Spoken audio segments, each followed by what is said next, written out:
Welcome everyone. I can see some familiar names there I've seen over the last couple of weeks on some of the courses I've done, so welcome once again. Before I start, I think it's important that I get to know my audience just a little bit more, even though I do recognize some of the names, but please put in the chat what you're looking to, the key reasons for the session today, and what's the single most important thing that you're hoping to take away from today.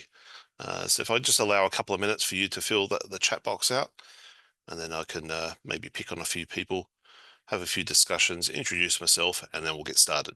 Thank you.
Thank you, everyone. Looks like there's plenty of responses there. There's a common theme, though, looking at those 9-mark questions and how we differentiate those 3 marks, 5 marks, 9 marks, etc. I think a couple of people put in there as well, just improving marking skills overall, useful feedback, and also maybe in preparation for mock exams that may be coming up next term or the start of term 3, which I think is very important. Right, thanks everyone. Thanks for that. No doubt there'll be time for discussion and networking later on. As I always say, if I can't answer your question, I'll try my best to. If I need to, I'll go to the exam board directly and I'll get those answers to you. So before we move on, some of you may know me, Dane Smith. I'm one of the principal examiners for GCSE and A level, more specifically with the O4 component. And obviously everyone thinks that's the best component, but we're not talking about that today. We're just focusing solely on the exam papers. There'll be separate training potentially in the new year for the PEP early on in the new year.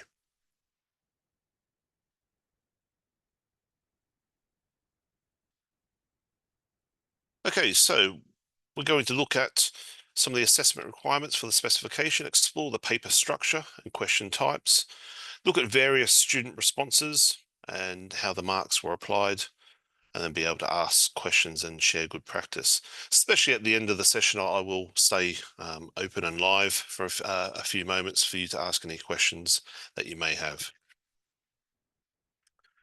So the agenda today, based on the previous slide, looking at the assessment requirements, overview of the GCSE specification, look at the mark schemes, how they're applied, and look at the different AOs and how we apply them to the answers and any other supporting questions that we might come up with.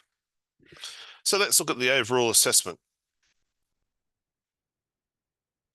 Here is the structure of this aspect of the qualification. The GCSE has two examined papers. Paper one's worth 36% of the paper, of the specification, and paper two is worth 24% of the total qualification.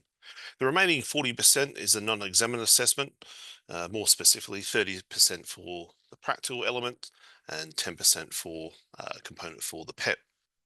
Support materials and details in relation to NEA can be found on the website. This session only focuses, as I said, on the written exam papers. The value of the papers differs as component one covers more content than component two. Therefore, the length of the paper and marks awarded are greater for component one. Each assessment is designed to allow candidates thinking time. There are a range of question types on each paper, from multiple choice questions through to extended open response questions. This slide summarizes the 7 topics in the subject content. All the subject content must be taught. As you can see, candidates will be assessed on their ability to use data in both papers, but the remaining topics are discrete and that they'll only be assessed in paper 1 or paper 2.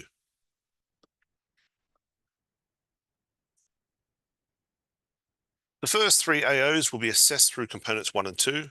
The fourth AO will be assessed through components 3 and 4, and therefore does not impact the session today. Therefore, we will only be concerned with the 60% of the qualification that is made up of AO1, AO2, and AO3. It's important to appreciate that the AOs and weightings are the same for every awarding organisation.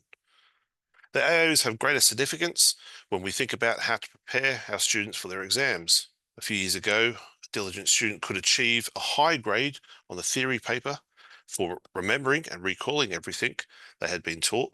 That same student is adopting the same method for the new spec, would only access 25% of the available marks. Students do still need to learn everything, but they also need to be able to apply their knowledge and make reasoned arguments or judgments about points they are making.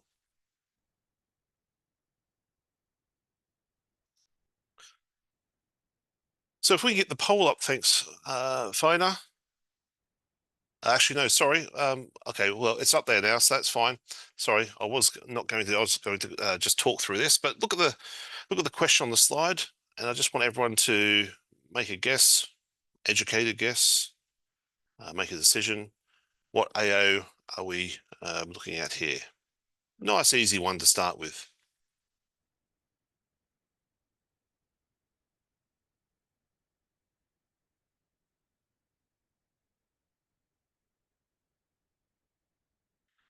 If I give it 20 more seconds, 65% have achieved 100%. Well done.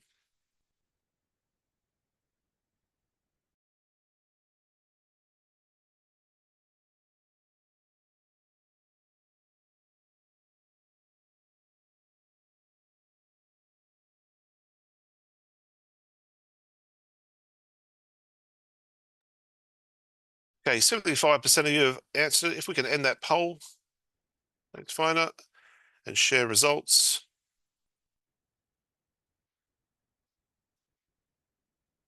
Okay, and you're all right. It's AO1, right? Fairly simple one there. You know, the command word state is generally associated with an AO1, recalling information, recalling factual information. Well done. Excellent.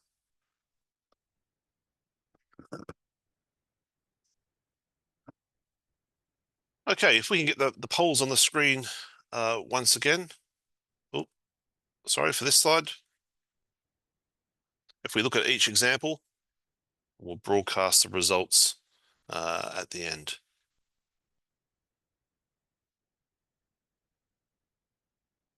So example 1, looking at transfer of gases.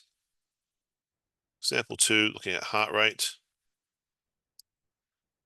Example 3, looking at different fitness tests.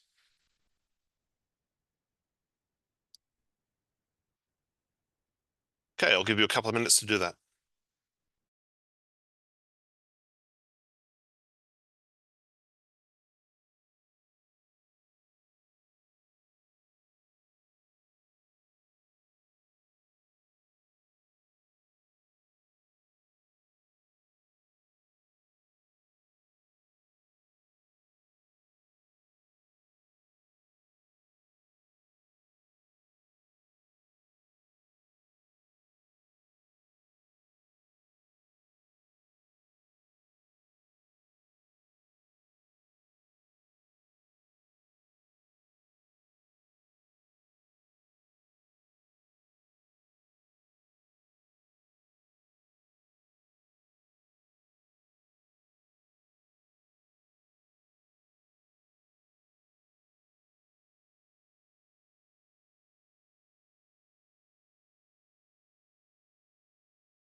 Okay, looks like 2 minutes is up. If we can end that poll and publish results on the screen, that would be great. Thanks. Okay, so let's look at number one. It may surprise you, this one, based on the previous response I gave you about the command word state. So for this one here, it's an AO3 style answer. And let me explain. As candidate needs to analyze the image using the information within that image to work out the location, i.e. oxygen is leaving the capillary, therefore can't be at the lungs, must be at the muscles. This question demonstrates that not all 1 mark responses are easy. So although that state command word is what we kind of associate with an AO1, because there is some type of analysis here of an image, then we have to apply that. Therefore, technically it's an AO3. If we look at example 2, now this is a bit of a mix of AOs here. This question demonstrates that any question may contain a mix of AOs. In this example, the AO2 mark is for the application of knowledge of what heart rate is likely to be for those two events and applying that knowledge to the graph. The application of knowledge is based on the analysis of the graph, i.e. the straight line indicating steady heart rate over the course of the session and the maximum heart rate during this time. So we have 1 mark dedicated for AO2 and 3 marks dedicated for AO3.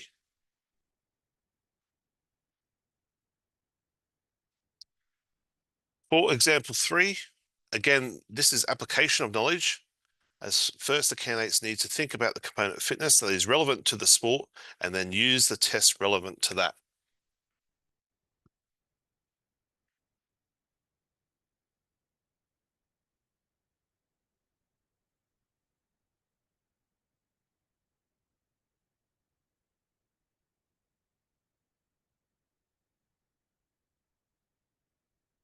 Okay, you will see examples of most of these and others from the list, e.g. examine, complete, in the activities that follow.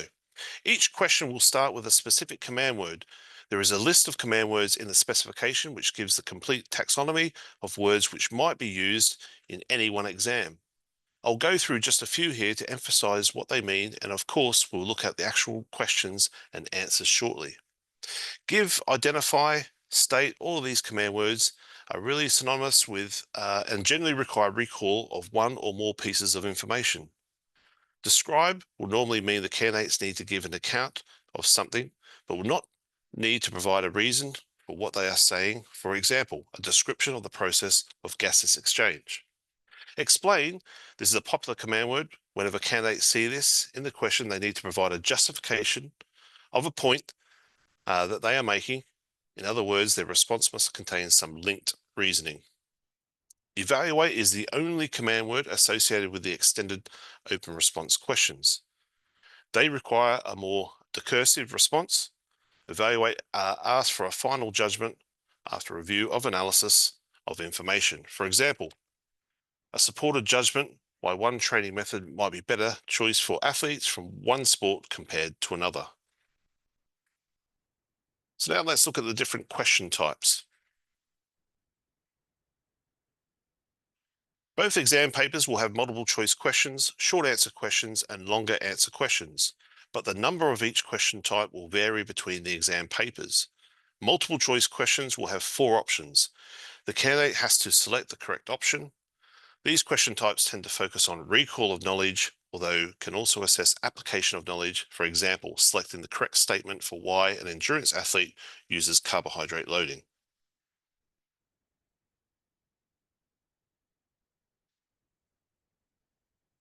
Short answer questions require 1-word answers, for example, labeling a component of the heart or a muscle, or simple statements. The examples here are obviously labeling and providing simple statements of fact. The command words associated with these types of questions tend to be state, label, identify, predict, and complete. Now, instead of having a poll here, I think based on the previous information, I think we can gather that both these AOs here are questions assessing AO1.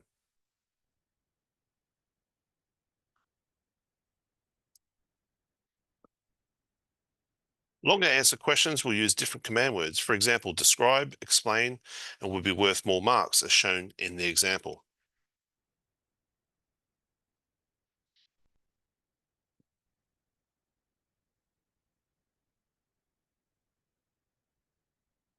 Both papers will have one extended answer question.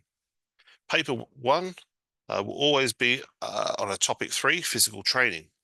Paper 2 will always be based on topics 2 and 3, sports psychology or socio-cultural influences.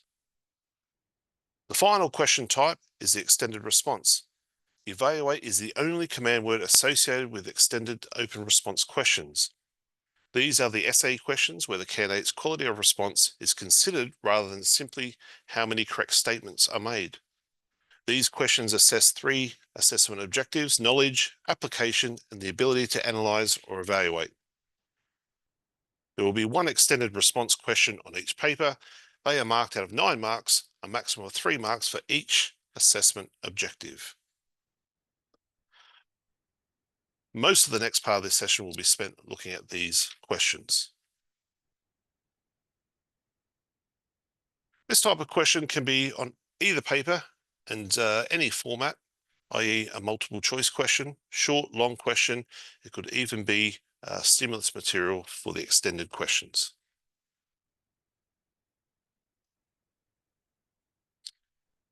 Okay, now it's time to do some work. Look at these examples. Activity 2. We'll have some polls, 3 polls put up. I just want you to answer the polls based on the information provided. So have a look at the examples. I'll give you 2 or 3 minutes to complete, and then we'll publish the results.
Thanks, everyone. That's been 2 minutes. So if we can end that poll and maybe publish the results, and we'll go through each one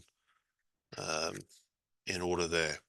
So the idea was to figure out how many marks for each example, starting with example 1, 2 marks. So fairly straightforward there. State 2 reasons. All right, so 1 mark for each reason. And the vast majority of people got that answer right.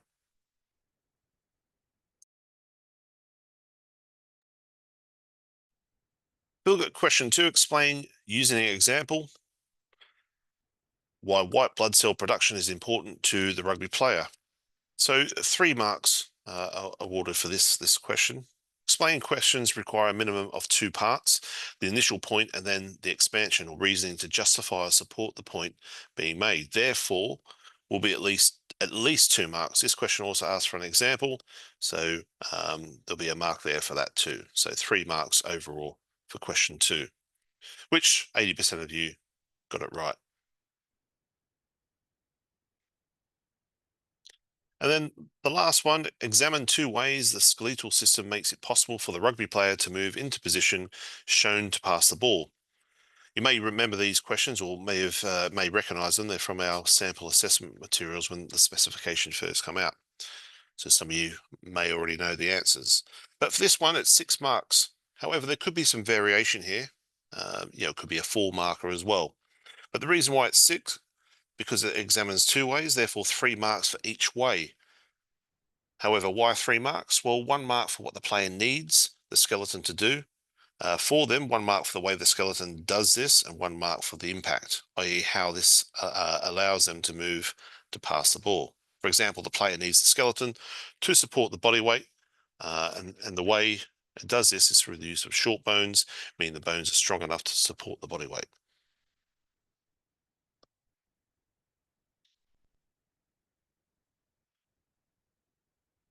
So moving on, let's look at some examples of student responses for some of these questions.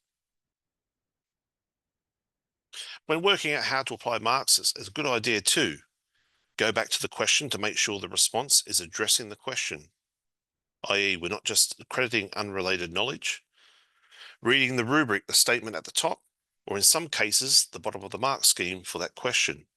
This rubric should spell out how marks should be allocated. This example is straightforward, as only 1 mark is available, and it is for an appropriate example of a performer who will gain from plyometric training. Provided the response gave an example of how the performer that used power, then the mark would have been given. For example, basketball player rebounding or gymnast who needs to get height to complete a tumbling routine.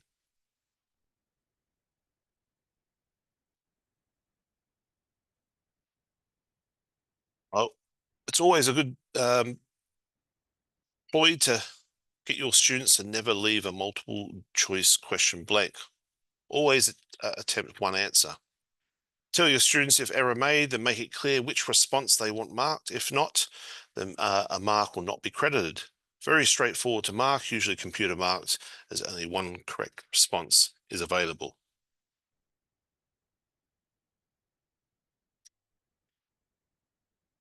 Rather than emotional health, this should be social health. Again, straightforward to mark, as answers should be clear cut, as in this case, just looking for social health.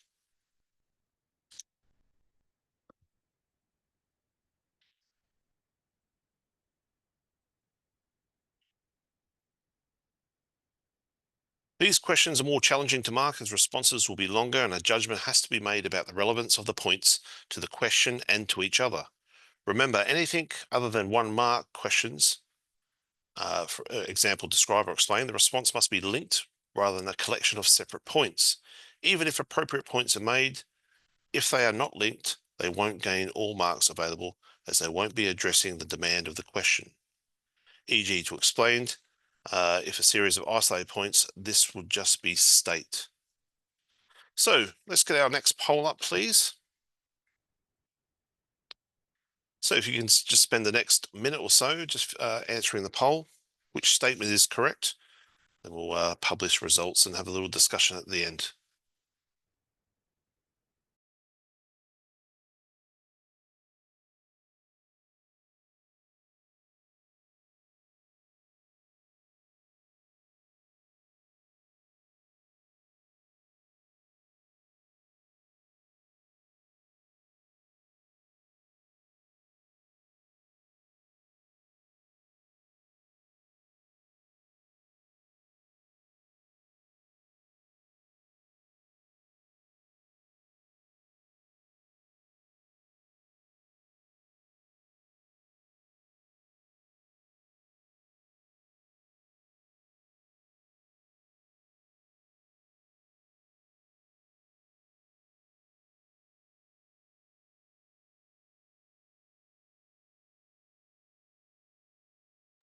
Okay, it looks like our minute is up. So if we end the poll, publish results.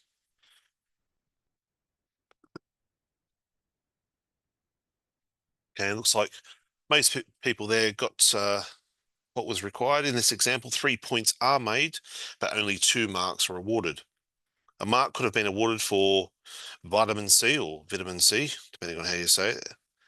As the example, vitamin or calcium, as the example, mineral. However, as there were no appropriate linking statements associated with vitamin C, the mark was given for calcium as the point was extended, linking to its role to increase bone strength.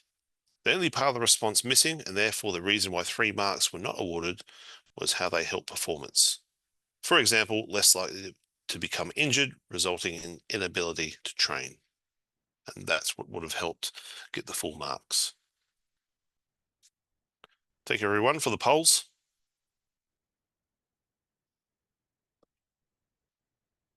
Data questions require application of knowledge or analysis of the information provided. This could be analysis of information in a table, as is this one, or a variety of graphs, for example, line, pie, or bar charts. These questions might, as in the case, ask candidates to predict a trend based on data presented, and if so, candidates would only need to say if it was likely to go up, remain the same, or drop. However, they might ask candidates to identify a specific fact from the data or just an assessment of what the data is telling them.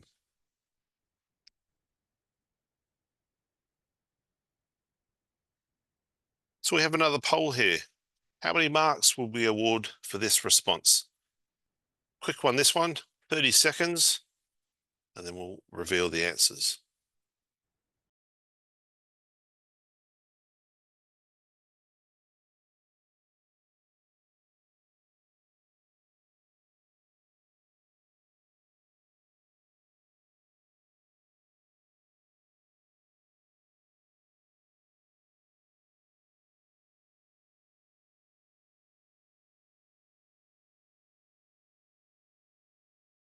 Okay, 30 seconds up, and that poll. Let's show our results, thanks. And rightly so, 87% of you said it was 0 marks, and you're correct. I can see why people might say, because the right answer has been ticked. However, we can't just have, we can't tick all 4 and expect to get the right answer. So the example on the slide would be worth 0 marks, as although correct option selected, so is the incorrect option. So it must be clear with candidate answer to gain that mark.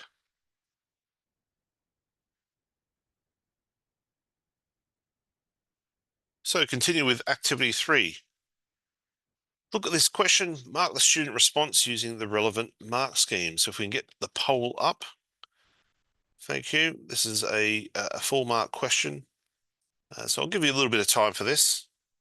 Maybe 3 minutes, 2 or 3 minutes, and then we'll go through the response.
So I'll give you 20 more seconds.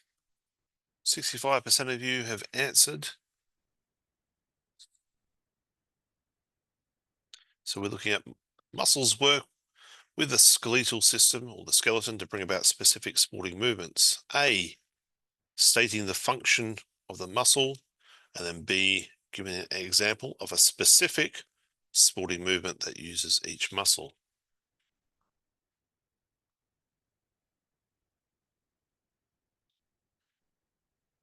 Okay, I think we can close that poll now and reveal the results. And we can see that just over half of you went for 2 marks, and that half you are correct. I can see where, 3 and 4 marks may come from, and you're very generous markers. I'm sure your students like you, but hopefully the explanation here will be able to help. So overall, it's 2 marks.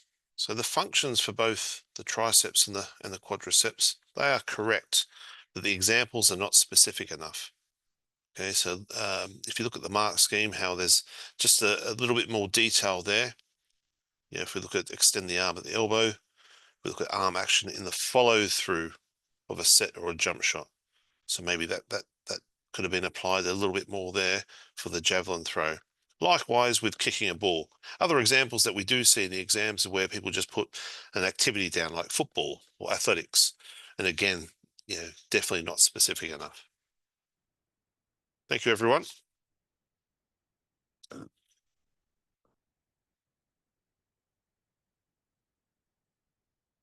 So let's look at the question. Mark the student's response using the relevant mark scheme. So if we can get that poll up, we've got a question here. Analyze the data in table 4 to determine the trends for each fitness test. So again, I'll give you 2 to 3 minutes.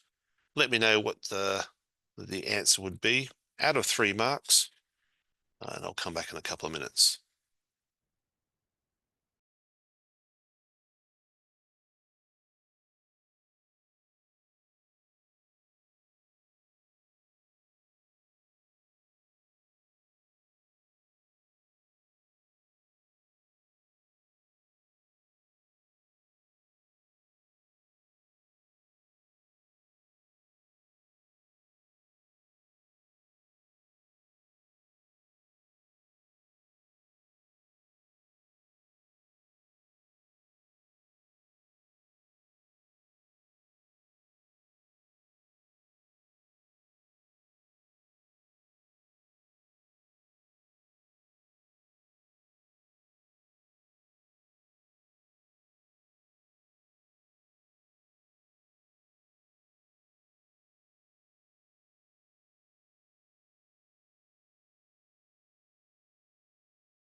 Thank you, everyone. Looks like 72% of us have answered, so we might just end it there and publish the results. Looks like we've got some good markers here today. So if you look here, and most people are right, 2 marks, 57% of you gave it 2 marks. And the reason being is that, to be honest, it's actually not a bad answer. It's well written. The only issue that we have with this response is, if you look at the second sentence in the vertical jump test, she's improving by 0.5 centimeters per week, which shows her muscular strength is developing, whereas the vertical jump test is a test that's more recognized with power. So that's the main issue there as to why the 3rd mark wasn't given, which was a shame.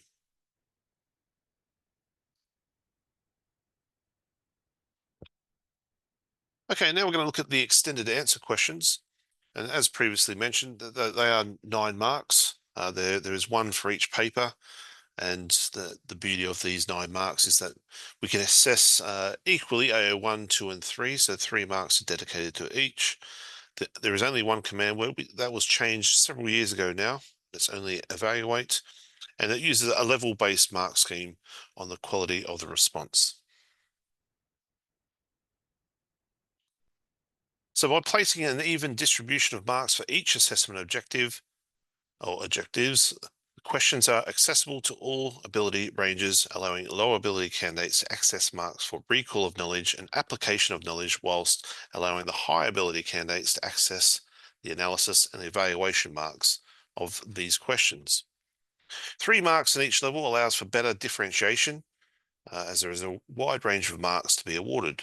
A candidate might just demonstrate the skills required for that level, meet most of the skills, or meet all the skills within that level.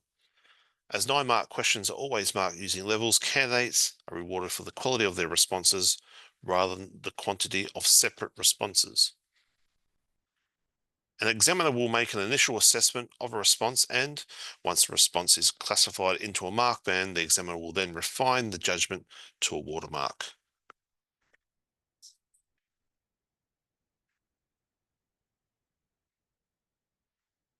Two elements to mark schemes that need to be considered. This shows the level's descriptors, i.e. the expected quality within each level. Note how there are 3 traits within each level, represented by the bullet points. Note how each trait links to a specific AO. Also note how the demands of each trait increase as you move up the levels. It's important to note that if a response only contains AO1, no matter how much, a maximum of 3 marks can only be achieved. Candidate responses will most likely give a spiky profile. For example, what would you award for a response that demonstrates accurate knowledge and understanding throughout, but limited ability to apply knowledge to a question context?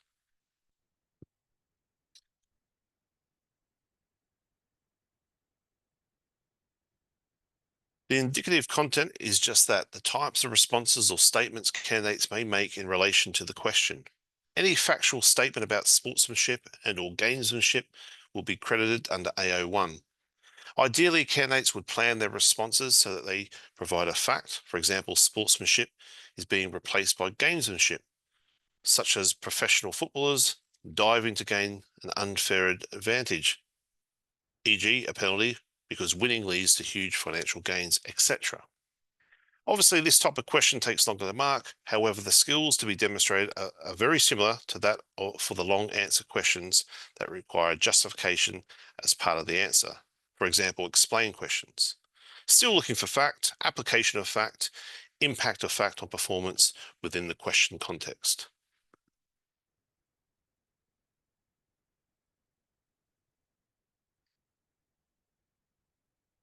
In an extended response question, the concepts are identical, the levels descriptors are the same, only the indicative content changes with the question. This is an example of a student response to this question. So what I'd like you to do, we'll put the poll up early doors. If you can just read the question and maybe apply your knowledge to see what marks we would give for this particular response. So we've got 0, 3, 6, and 9 marks. Question being, evaluate the view that sportsmanship is disappearing from professional sport and being replaced by gamesmanship. So it takes a little bit longer. I'll see how people progress. I'll give it the same sort of timing of 3 minutes, or however, I might extend that to 5 minutes if people are taking some time. Right, good luck. Reveal the results soon. Thank you.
Okay, over 70% of you have now voted in our poll, so I think we can end that poll, show the results.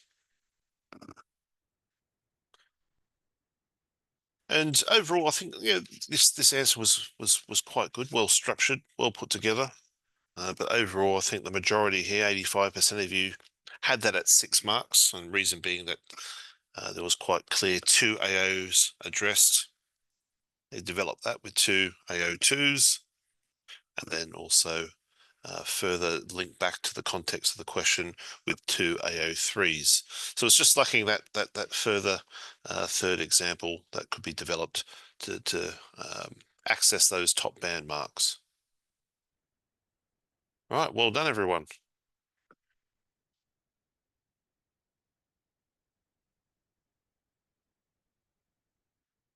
So in this example, same question, all 3 AOs are included.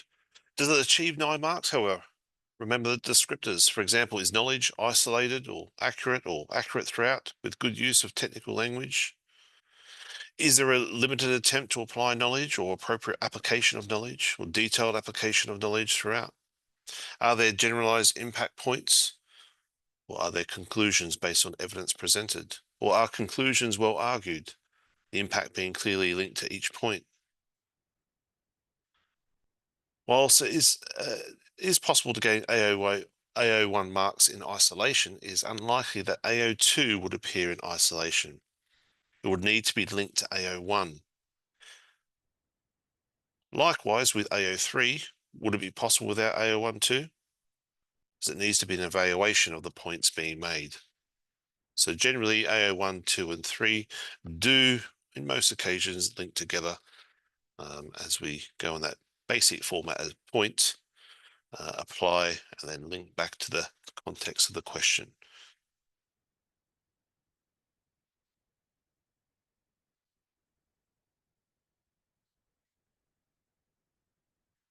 So there is a hierarchy of AOs, AO3 being the hardest to achieve, as it is a summary or impact point of other points being made. Most students will be okay with AO1. Many students will be able to apply their knowledge to some degree. Far fewer will be able to develop their points sufficiently to provide an in-depth or detailed impact of these points. Therefore, practice at this skill should be beneficial. Each AO builds on the previous one, and if all 3 AOs included within the same discussion point, this is likely to be developed. The next slide will illustrate this point.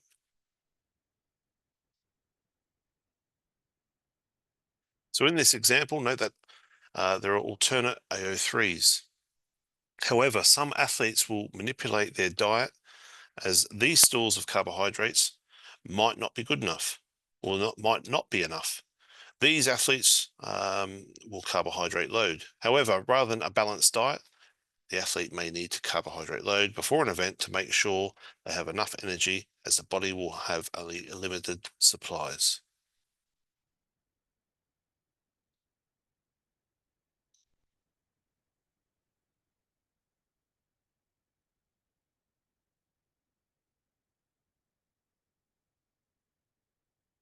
We're now up to activity 4, and I'm hoping that you might have this in your pack.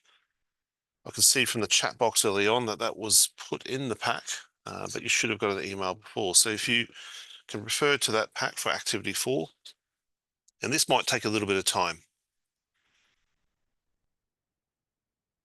So what I'd like you to do is, if you can, annotate AO1, AO2, AO3, the following responses using the relevant mark scheme. So the question is, evaluate the extent to which the redistribution of blood flow is necessary during a hockey match. Look at the response, identify where AO1 and AO2 and AO3 will be, and then give an overall mark based on what we've seen in your experience so far. So if I look at 3 minutes and see how many people have actually completed it, so I may extend it, and then we can reveal the answers afterwards. If we can have a poll up as well, Faina, and then people can fill that out when they can. Thank you.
Okay, looks like we're over 70% who have voted.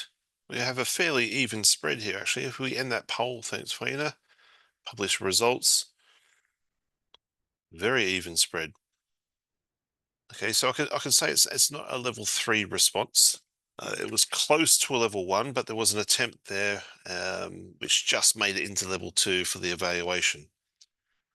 So it is a level 2 response, and given a bottom of level 2 at 4 marks.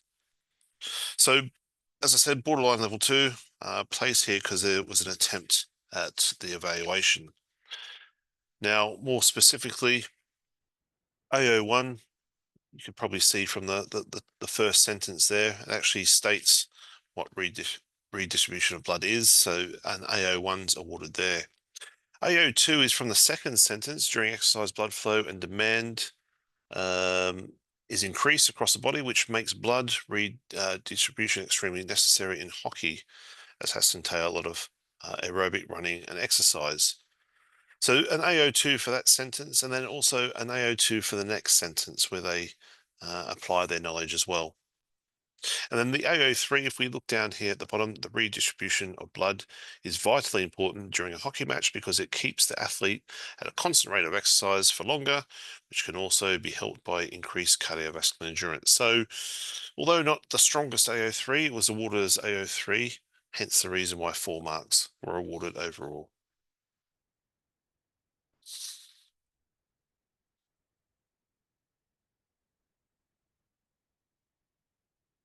So let's go to the next one.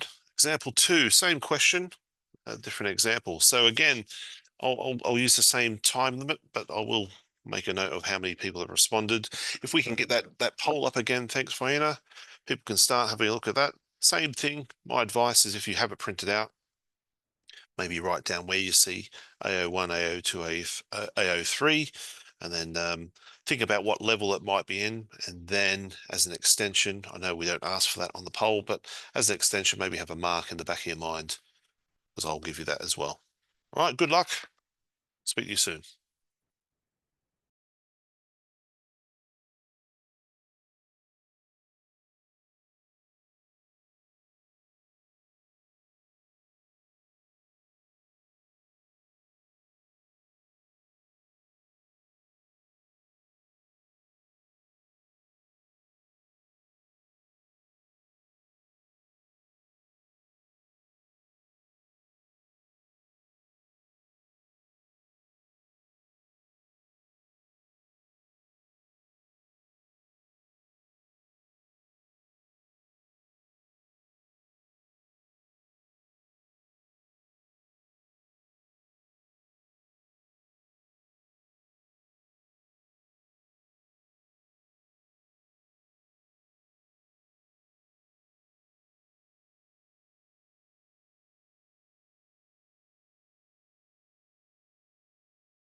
Thanks, everyone. Looks like over 70% again have voted. I don't know what the other 28% are doing. Maybe sitting back and relaxing, but that's okay. Hope you learned something. If we can end that poll, thanks, and publish those results. And again, a bit of a mixed bag. Level one, I think a bit harsh for that. Level one, it's definitely not level one. There's some quite good points there. There are some application of points there that lead it to level two. Now, the big discussion is whether we actually have an expansion and link back to the context of the question to get into level three. Right, and we have some aspect of the answer we can say is AO3, but mainly AO1 and 2. Hence the reason why the marks will be in AO2, and a little bit different from the previous one, as in, it's a little bit better. They do apply the knowledge a bit better, and for that, it's at the other end of level 2 with 6 marks. So several knowledge points on reflection could be 2 for AO1. There's some inaccuracies. However, given desired length of essay, no need to say everything about redistribution. What they have said is relevant and is logical or logically developed. Application also has errors, omissions, and similar attempt to evaluate. Response is better than that of the previous one, but lacking in accurate detail and impact for level 3. If I just quickly go through it with you, when we look at the top where they make a statement about and give some data, 15 to 20% of cardiac output is directed to skeletal muscles at rest. That's an AO1 response, as is the extension there of where it goes to liver and kidneys. AO1 continues as well about known as shunting. That's a statement. But then we have some application there. Looking at, so when they're actually playing hockey, increased amount of carbon dioxide and lactate is noticed by the nerves. This makes the blood vessel size change shape. So vasodilation will allow a greater amount of blood flow, bringing the oxygen around the body and to the muscles. So we have a bit of an application there with AO2. We get to AO3 later on when there's the application to that hockey player so they can continue to run around without becoming tired or short of breath. And then we have another statement about vasoconstriction occurs down the bottom there, which looks at AO1. So mainly AO1 and AO2 with a little AO3 link towards the end of the task, which puts it into, well and truly, into level 2.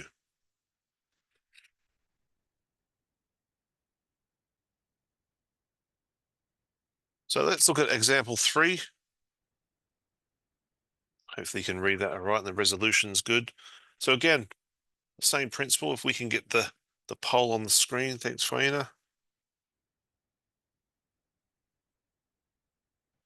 And again, I'll give you a certain amount of time just to read that, go through the mark scheme, see where you would apply AO1, 2, and 3, and what level you would give, and then in the back of the mind, just ensure that you have a mark there as well. Good luck. Speak to you soon.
So 5 minutes has passed. We're at 70%. So maybe if we can end the poll now and show the results on the screen. Different question, this one. So I'll go through it. I'll read the answer and highlight where AO1, 2, and 3 have been placed. Looking at the results, level 1, we've got some harsh markers there. I hope you don't mark my students' papers. It'll be interesting to see why level 1 was given for that. Level 2, I can understand that. However, for this particular answer, it has just pipped into level 3 with 7 marks awarded. So I'll read the response and I'll highlight where those answers are. So the question is, evaluate whether a 50-meter front crawl, competitive swimmer should use a combination of interval training and weight training to improve their performance. So going through the answer, a 50-meter swimmer should use an interval training because it improves the swimmer's aerobic speed, as interval training is a fitness training for different speeds. Probably not the most technical and accurate way of writing it. However, it does qualify there for AO1. The beauty of interval training is it can cater for, although traditionally with speed, it can cater for different areas of the components of fitness. A 50-meter swimmer would only need to swim for a short distance. Therefore, they need to train more anaerobically. They don't need as much oxygen supplied, AO2. Interval training is focused on anaerobic endurance speed. The swimmer would need to finish the swim in the quickest time possible. Therefore, she needs to train anaerobically to get her speed quicker. If she didn't do interval training, then the anaerobic speed wouldn't be as quick, so they are more likely to lose a race if they are not as quick, AO3. Interval training would improve the performance. However, weight training wouldn't really improve their performance as much as interval. Weight training is usually for weightlifters or people that need more muscle specific to their sport. Again, not particularly technical or accurate there with that wording, but that's fine. You're not going to have always the perfect responses. Weight training would improve muscular endurance or strength. There's an AO1 response. This could help the 50-meter swimmer because at the start of the race, they need to get a powerful start. There we have AO2. Without a powerful start, the performer may be behind, so they would need to catch them up by speed, not muscular endurance. We could say there's AO3 there. Although power equals strength times speed, which means the swimmer would get a better start due to weight training improving strength. Now, this is a good bit in conclusion. So the idea of the conclusion is to weigh up the information provided in the main part of the answer to make a final evaluation on the context of the question.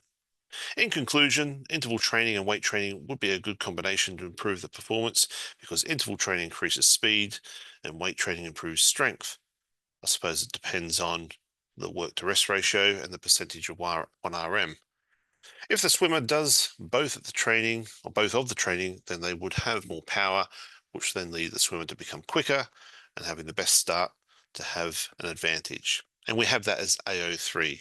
So overall, we have 2 marks for AO1, 2 marks for AO2, and 3 marks for AO3, giving a total of 7 marks at the bottom of level 3.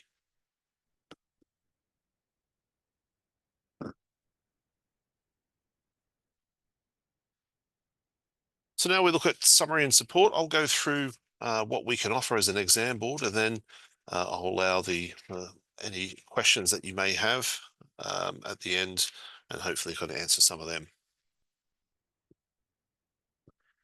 So in summary, we've looked at the following assessment requirements for the specification, the paper structure and types of questions, various students' responses to different questions.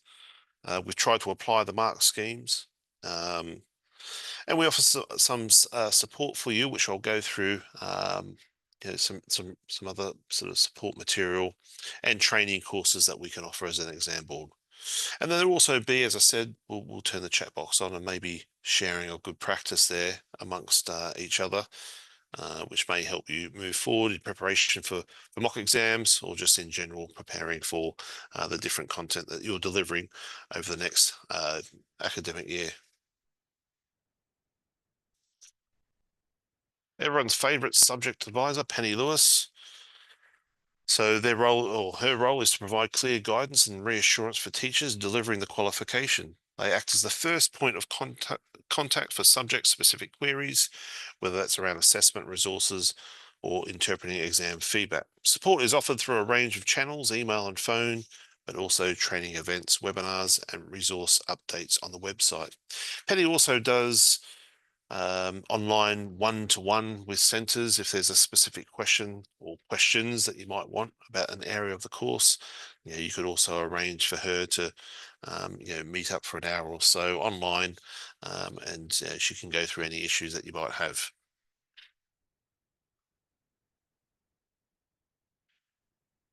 Other services on offer: we have a mock service, the use of Exam Wizard, ask questions. You can design your own questions with those mark schemes as well. Results Plus provides a valuable tool to analyze any results from the previous exam series. Also looks at common trends and averages, not just with your cohort, but also in comparison to the national data as well as having access to scripts where you can look at where the marks are awarded. And that information might lead to any further decisions that you might make about performance. We can find out more using the link here. I know that the exam board are always looking for fresh faces and fresh examiners and moderators, etc. Those jobs are advertised on the website as we speak. So if you are interested in getting involved as an examiner, I know it's good CPD to get involved, just to give you another angle on where marks are awarded, which may be able to help you with your delivery as a teacher. Now that is that end of the presentation. Thank you very much for your help, your role in answering some of these questions. I think at this point we can turn the chat box on, and if there's any questions at all, then I'm more than happy to stay here and answer some of the questions. If not, enjoy the rest of your evening, morning or afternoon, wherever you are around the world, and hopefully I can catch up with you at some point during the moderation series next calendar year. Thanks a lot, and goodbye.